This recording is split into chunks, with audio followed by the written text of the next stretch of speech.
तो वेव्स का यहाँ तक का जो फार्मूला है आपका कंप्लीट है।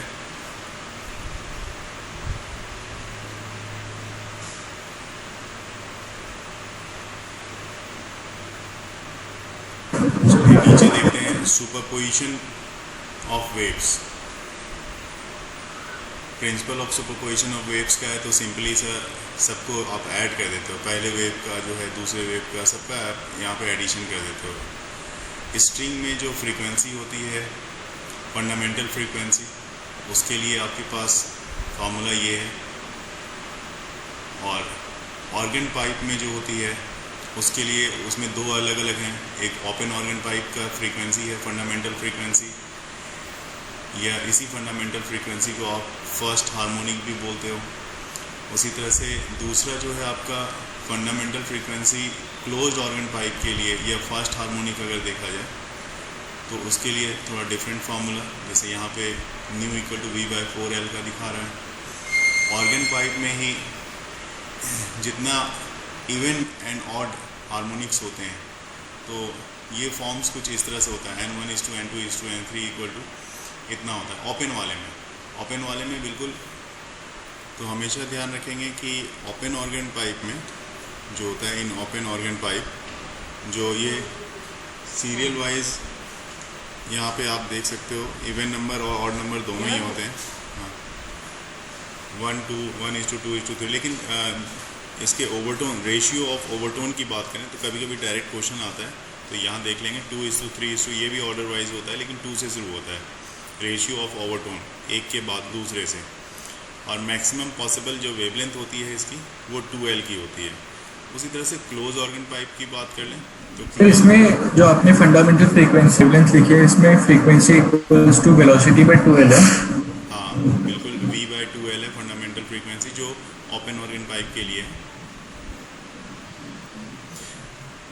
जबकि अगर आप देखोगे, देखो क्लोज्ड ऑर्गन पाइप में जो होता है ये बिल्कुल ऑड हार्मोनिक प्रेजेंट होता है, मतलब N1:S2, N2:N5, N1:N3:N5, 1:3:5 का रेशियो है। और रेशियो ऑफ ओवरटोन भी थोड़ा ऑड है, तो रेशियो ऑफ ओवरटोन आप देख रहे हो ये 3:5:7 का है। और मैक्सिमम पॉसिबल जो वेवलेंथ हो सकती है यहाँ पे वो 4L की होती है। इसमें आप देखो, if the prong of tuning fork is slightly, है ना, slightly loaded with wax. Tuning fork को अगर वैक्स से आप कर देते हो तो ऑब्वियस सी बात है उसकी फ्रीक्वेंसी जो होगी, फ्रीक्वेंसी ऑफ वाइब्रेशन जो होती है वो डिक्रीज़ कर जाती है, तो it's frequency of vibration decreases. और अगर आप इसकी ट्यूनिंग फॉर्क को फाइल्ड कर लेते हो स्लाइटली तो ऑब्वियस सी बात है फ्रीक्वेंसी, उसकी वाइब्रेशन की फ्रीक्वेंसी जो है वो इंक्रीज़ कर जाएगी। इसके बाद हमारे पास आता है डॉपलर इफेक्ट, जो बहुत ही फेमस है। डॉपलर इफेक्ट जो रिलेटिव साउंड की स्पीड को रिप्रेजेंट करेगा यहाँ पे।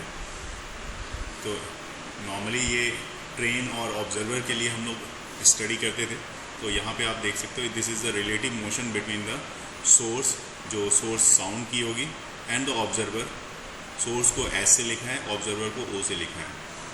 तो पहला कंडीशन है कि when source moves towards the stationary observer, अगर स्टेशनरी ऑब्जर्वर की तरफ अगर सोर्स मूव कर रहा है तो उसके लिए देखिए फ्रीक्वेंसी जो एपरेंट फ्रीक्वेंसी आएगी, ये जो फार्मूला है ये एपरेंट पिच ऑफ साउंड, ये किसके लिए है, एपरेंट फ्रीक्वेंसी का है रिलेटिव मोशन के कारण। तो nu dash equal to actual frequency, ये एक्चुअल फ्रीक्वेंसी है। उसके बाद एक्चुअल फ्रीक्वेंसी माइनस जो फ्रीक्वेंसी जो साउंड की होगी इनटू वेलोसिटी, ये वेलोसिटी है, ध्यान रखेंगे ये वेलोसिटी है। तो जो एपरेंट वेलोसिटी आ रही है इस केस में, ये वेलोसिटी क्या होगी, ये ज़्यादा होगी एक्चुअल वेलोसिटी से, क्योंकि यहाँ पे क्या हो रहा है, सोर्स मूव कर रहा है स्टेशनरी ऑब्जर्व की तरफ। अब मान लो ट्रेन की विजिल दे रही है और वो आपकी तरफ मूव कर रही है, आप ऑब्जर्वर हो, तो ऑब्वियस सी बात है कि आपकी वेलोसिटी जो उस समय में ट्रेन की जो वेलोसिटी होगी वो साउंड की वेलोसिटी वो ज़्यादा होगी उसकी एक्चुअल वेलोसिटी से, जिस समय वो वहाँ पे खड़ी थी। अब वो तो आपके पास आ रही है तो वहाँ पे उसकी स्पीड क्या हो जाएगी, साउंड की ज़्यादा आपको लगेगी।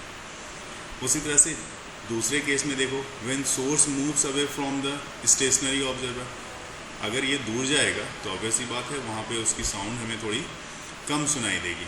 तो स्पीड वहाँ पे क्या होगी, क्योंकि वो कम हो रही है। तो यहाँ पे अभी आप देख सकते हो जो एपरेंट स्पीड है यहाँ पे साउंड की, वो कम हमें देखने को मिल रही है एक्चुअल स्पीड से। तो इस तरह के कुछ और भी केसेस नीचे हम देख सकते हैं यहाँ पे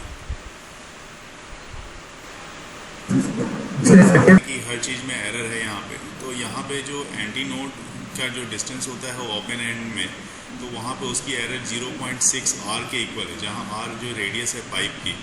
तो उसके कारण इफ़ेक्टिव लेंथ में जो और ओपन ऑर्गन पाइप की इफ़ेक्टिव लेंथ है उसमें कुछ चेंजेस आती है, L+2E ये चेंजेस देखी जाती हैं।